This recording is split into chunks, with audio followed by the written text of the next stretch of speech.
یہ دو باتیں ذہن میں رکھو، قرآن کس ماحول میں نازل ہوا اور جس پر نازل ہوا وہ کسی کا شاگرد نہیں۔ اب اس کی باتیں جب ہم بیان کرتے ہیں سائنسدانوں کی آنکھیں پھٹی کی پھٹی رہ جاتی ہیں۔ وہ قرآن بیان کر رہا ہے ان فی خلق السماوات والارض لآیات لأولی الالباب، بے شک یہ زمین کی پیدائش میں، آسمانوں کی پیدائش میں بڑی میری نشانیاں ہیں۔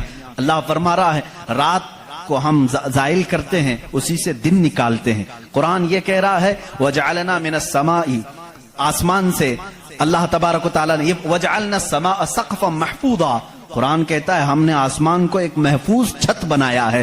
قرآن یہ کہہ رہا ہے آسمان اور زمین ملے ہوئے تھے، ہم نے دونوں کو پھاڑ کر کے الگ کر دیا اور دونوں کے منہ کھول دیا۔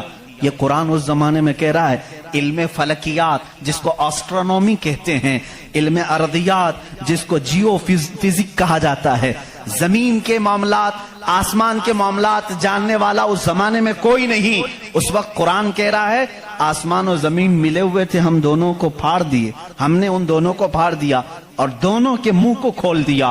اب کا سائنس کہتا ہے زمین و آسمان کو دیکھنے کے بعد ایسا لگتا ہے کہ یہ گیلیکسی میں ملا ہوا ایک سیارہ تھا اور یہ پھر زمانے کے بدلتے بدلتے آسمان الگ ہو گیا، زمین الگ ہو گئی۔ اب کا سائنس یہ کہتا ہے، اور پھر یہ بند نہیں ہے جیسے ہماری چھت بند ہے، اوپر سے پانی ڈالو تو نیچے کچھ نہیں آئے گا، نیچے کے فرشی بھی بند ہے، نیچے زمین سے کوئی چیز یہاں مسجد میں نہیں نکلے گی۔ سائنس اب یہ کہہ رہا ہے آسمان میں جگہ جگہ سوراخ ہیں، منہ کھلا ہوا ہے، زمین میں بھی جگہ جگہ سوراخ ہیں، دکھنے والے نہیں، یہ کھلا ہوا ہے۔ اس کا مطلب میں بھی سمجھ نہیں پایا تھا، آسمان کھلا ہوا ہے، زمین کھلا ہوا، منہ کھلا ہوا ہے، کیا مطلب؟ کہا کہ اللہ تعالیٰ جب چاہے آسمانوں پر پانی ڈالے تو اپنا منہ کھولتا ہے، بارش برستی ہے، اور زمین کا منہ کھلا ہے۔ اس کا مطلب یہ ہے تم جہاں پر بھی جتنی گہرائی میں بھی زمین کے بیج ڈالو، اس کا منہ کھلا ہے، وہ سینہ پھاڑ کر باہر آتا ہے۔ اگر زمین بند ہوتی تو کوئی چیز زمین سے باہر نہیں نکلتی، زمین سے کوئی چیز باہر نکلتی ہے، اس کا مطلب ہے کہ ان کے منہ کھلے ہوئے ہیں۔ سائنس نے اب بھی کہا کہ آسمان کا منہ کھلا ہوا ہے، زمین کا منہ کھلا ہوا ہے۔ قرآن کس ماحول میں نازل ہوا ہے؟ جب سائنس کا وجود نہیں۔ ہاں اگر تم یہ کہتے شاید محمد صلی اللہ تعالی علیہ وسلم بہت بڑے کسی سائنسدان کے شاگرد ہوں گے تو تمہارے تاریخ لکھنے والے ہی تمہارے چہرے پر زناٹے دار تھپڑ ماریں گے، اس لیے کہ وہ رسول اپنی 63 سالہ زندگی میں کبھی کسی کے شاگرد نہیں ہوئے، حتیٰ کہ سید الملائکہ کے بھی وہ شاگرد نہیں ہوئے۔ قرآن یہی کہہ رہا ہے زمین کی پیدائش میں، آسمان کی پیدائش میں میری نشانیاں ہیں۔ عزیزان گرامی اب میں وہ نشانیاں گناؤں بہت طویل وقت درکار ہے۔ کبھی آپ نے محسوس کیا کہ آسمان اللہ کی نشانی ہے؟ اللہ کی نشانی ہے۔ دیکھیں یہاں سب سے بڑی بات قرآن میں کئی جگہوں پر یہ بات آئی ہے افلا تتدبرون، افلا یتدبرون، افلا تعقلون، افلا تتفکرون۔ اس کا مطلب ہوتا ہے کیوں تم غور و فکر نہیں کرتے، کیوں تم سوچتے نہیں، کیوں تم تحقیق نہیں کرتے، ریسرچ نہیں کرتے؟ رب تعالیٰ بار بار یہ فرما رہا ہے۔ یہ کس کے لیے ہے؟ میں ان لوگوں کے لیے کہتا ہوں جو ایک خدا کو چھوڑ کر کروڑوں کے سامنے جھک رہے ہیں۔ میں ان سے کہتا ہوں تم سوچتے کیوں نہیں؟ کون ہے تمہیں پیدا کیا ہے؟ کون ہے جو تمہیں بنایا ہے؟ قرآن دعوت دے رہا ہے ان کو سوچنے کی۔ میرا یقین یہ کہتا ہے جو بھی انسان اس کائنات میں ہے اللہ نے اسے اتنی عقل ضرور عطا کی ہے کہ اگر وہ سوچنے پر آ جائے تو اپنے رب تک ضرور پہنچے گا۔ اگر وہ غور و فکر کرنے پر آ جائے تو جھوٹے خداؤں کو چھوڑ دے گا۔ ایک صحابی ہیں حضور صلی اللہ تعالی علیہ وسلم پر ایمان لانے کے بعد وہ کہتے ہیں حضور ایام جہالت میں ہمارے سے 2 ایسے معاملات ہوئے، ایک واقعہ یاد کرتا ہوں تو رونا آتا ہے اور ایک واقعہ یاد کرتا ہوں تو ہنسی آتی ہے۔ جہالت میں ہم کچھ ایسے کام کرتے تھے اسلام لانے سے پہلے کہ ایک واقعہ ایسا ہے کہ ہم رو پڑتے ہیں یاد آتی ہے تو، اور ایک واقعہ ایسا ہے کہ وہ یاد آتی ہے تو ہنس پڑتے ہیں۔ حضور نے پوچھا وہ دونوں کیا ہیں؟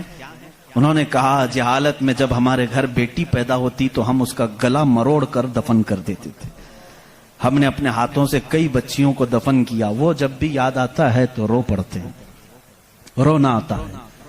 ہنسی کس بات پر آتی ہے؟ وہ کہتے ہیں ہم جب سفر پر نکلتے تھے تو ہمارے جو خدا ہوتے تھے ان کو آٹے کا بنا لیتے تھے ہم، वैसे तो मिट्टी का बनाते हैं और फिर पानी में डुबोते हैं। उनकी ज़ुर्रियत आज भी मौजूद है। अरब वालों में अगर मैं बयान करूं कि हाथों से खुदा बनाए जाते हैं तो उन्हें यकीन नहीं आता। हिंदुस्तान वालों को बहुत जल्दी यकीन आएगा। तो वो सहाबी कहते हैं हम आटे के बनाते थे। उनके जो खुदा होते थे वो आटे के बनाते थे, क्योंकि मिट्टी का पत्थर का उठाकर लेकर जाने में बोझल होता था, वजन होता था। इतने बड़े खुदा को कहां लेकर के घूमते रहे। वो साहब कहते हैं हम आटे का बनाकर ले जाते। फिर हंसी किस बात पर आती है, कहते हैं अगर सफर में ज्यादा भूख लगती कभी उसका हाथ तोड़ के खा लेते थे, कभी उसका पेट काट के खा लेते थे, क्योंकि आटे ही का था। आज भी लोग करते हैं, शक्कर का बनाते हैं। बहरहाल तो वो सहाबी कहते हैं मुझे अय्याम जहालत की ये बातें याद आती हैं तो मैं हंस पड़ता हूं। खैर मैं और तफसील में नहीं जाऊंगा। अजीजा ने गिरामी, गौर व फिक्र करने की जिसके अंदर आदत होगी वो अंधविश्वास, सिर्फ फैले हुए बेयकीनी पर ईमान नहीं लाएगा। आज भी बहुत सारे ऐसे न्यूट्रल किस्म के लोग हैं जो मुसलमान नहीं हैं, मैं जानता हूं उनको।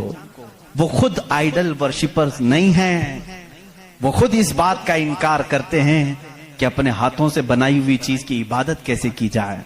हम उस पावर को मानते हैं जो हमारी आंखों में नहीं आता मगर हम सबको देख रहा है। ऐसे लोग भी हैं। हाँ, अगर कोई इस तरह का मुआहिद है, वो अल्लाह की वहदानियत को तस्लीम करता है, तो उसके हिदायत की भी उम्मीद है। मैं ये कह रहा था आसमानों और जमीनों में अल्लाह ने फरमाया मेरी निशानियां हैं। गौर व फिक्र करना चाहिए। निशानी कैसे? पूरी दुनिया के बहुत तरक्की याफ्ता साइंस से मेरा ये चैलेंज है, मेरी ये बात का ये चैलेंज है। बहुत तुमने तरक्की की, लेकिन एक ऐसी छत बना करके दिखाओ जिसका कोई पिल्लर ना हो। हवा में छत कायम करके दिखाओ, और वो भी इतनी मोटी होनी चाहिए, इतनी मोटी कि जिसके बारे में हुजूर अकरम सल्लल्लाहु अलैहि वसल्लम ने फरमाया कि उसकी मोटाई 500 साल अगर कोई घोड़ा दौड़े तो तय न हो पाए। वो आसमान की मोटाई। मैं उतनी मोटाई की बात नहीं करता हूं, 1 किलोमीटर चौड़ी ही कोई बना करके दिखा दें। साइंस हमारा बहुत तरक्की कर चुका है, नहीं बना सकोगी। लेकिन कायनात की इस पूरी जमीन पर अल्लाह रब्बुल इज्जत ने एक छत हमारे सरों पर रखी है, और सबको मालूम है वो छत कैसी है, बगैर पिल्लर वाली। कहीं उसको सुतून देखा आपने? अल्लाहुल्लज़ी रफ़अस समावाति बिगैरि अमदिन तरौनहा। कुरान कहता है वो अल्लाह ही है जिसने बगैर सुतून के आसमानों को बनाया, और तुम भी उसको देख रहे हो। कुरान चैलेंज कर रहा है, तुम भी उसे देख रहे हो। और हैरत की बात यह है, हमारे पिल्लर वाली छत के बारे में तो यकीन होगा अब ये गिरेगी नहीं, लेकिन अगर ये तड़कने लगे, कहीं से आवाजें आने लगे, हम भाग करके कौन सी छत के नीचे जाते हैं? पिल्लर वाली छत से हमको खौफ लगता है आजकल गिर ना जाए, और पनाह लेने के लिए उस छत के नीचे जाते हैं जिसका कोई पिल्लर ही नहीं। अल्लाह की निशानियां हैं इसमें। अल्लाह रब्बुल इज्जत फरमाता है तुम देख रहे हो इन आसमानों को हमने कैसे कायम किया है। अब इसकी तहकीकात जो एस्ट्रोनॉमी पढ़े हुए हैं वो जानते होंगे। इल्म फलकियात उसको कहते हैं, आसमानों का इल्म। ये भी अभी सबको पूरा हासिल नहीं हो सका। जो हमारी नजरों में नजर आ रहा है ये तो धुआं है, बादल है। आसमान तक पहुंचने के लिए पता नहीं कितना सफर। और इसमें अल्लाह रब्बुल इज्जत ने सितारों के एक ऐसे झुरमुट को रखा है। आसमान कितना चौड़ा है, कितना लंबा है, गेस कर सकते हैं हम? कभी गेस करेंगे आप? मैं सिर्फ एक हिसाब बताता हूं। उस आसमान में अल्लाह ताला फरमाता है कुल्लुन फी फलकिन यस्बहून। सूरज, चांद, जितने भी गैलेक्सी के स्टार्स हैं, तारे हैं, ये सब आसमान में तैर रहे हैं। अल्लाह फरमा रहा है सूरह यासीन की आयत है, ये सब आसमान में तैर रहे हैं, लटक रहे हैं। अच्छा, जिस पर लटक रहे हैं जाहिर सी बात है वो बड़ा होना चाहिए। अब वो कितना बड़ा होगा? वो छत की चादर कितनी बड़ी जिस पे सूरज भी लटक रहा है, चांद भी लटक रहा है। हमने साइज पूछा साइंसदानों से, साइज पूछा कि ये कितने बड़े बड़े हैं जो आसमान में लटक रहे हैं। तो उन्होंने कहा सबसे करीब जो हमारा सितारा है, सैयारा है, जमीन से जो सबसे करीब सैयारा है वो चांद है। और सूरज का क्या हाल है?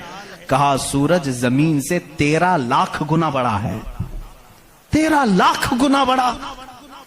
अब यहां हमारी अकलें शशदर हो जाती हैं, किसी के पास कैलकुलेटर भी नहीं, कितना हिसाब करें।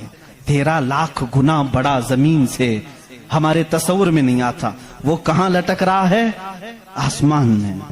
चांद इससे 50 गुना बड़ा है जमीन से, वो कहां है? आसमान में। अच्छा इतना ही नहीं, ये गैलेक्सी के अंदर सूरज से 50 गुना बड़े इतने सैयारे हैं कि जिनमें से सिर्फ अभी 40% का दरियाफ्त की जा चुकी है, बाकी 60% अभी तक साइंसदानों को पता ही नहीं। सूरज से 50 गुना बड़े सैयारे और मौजूद है। पूछा ये सब कहां है? ये भी आसमान में है।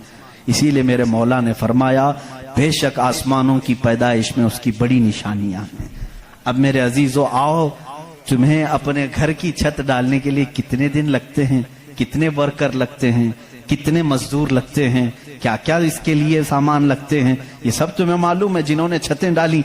अब इतनी बड़ी छत जिसने कायम की है, जिसमें लाखों गुना बड़ा जमीन से सूरज भी है, चांद भी है, गैलेक्सी के और स्टार्स हैं, वो खुदा फरमा रहा है आसमान को, जमीन को किस तरह से उसने बनाया। कुरान में है सिर्फ 6 दिन में इन दोनों की पैदाइश हुई। उससे भी बल्कि अल्लाह ताला फरमाता वजअलल अर्द फी यौमैन, अल्लाह ने जमीन को 2 दिन में पैदा फरमाया, आसमान को। और इसमें जितनी सजावट है, सजावट क्या है? ये पूरे समंदर को रब फरमा रहा है वो जमीन की जीनत है, जितने दरख्त हैं वो जमीन की जीनत हैं। और आसमान की जीनत क्या है? चांद है, सूरज है, सितारे हैं। ये सब 4 दिन में बने, कुल 6 दिन में इनकी पैदाइश हुई है। कुल 6 दिन में इनकी पैदाइश हुई है। मियां हमारी दुकान नहीं बनती 6 दिन में, और वो खालिक कायनात फरमा रहा है 6 दिन में इस पूरी कायनात के जमीन और आसमान की पैदाइश हुई। तो क्या ये अल्लाह रब्बुल इज्जत की निशानियां नहीं है? गौर और फिक्र, तदब्बुर। मैं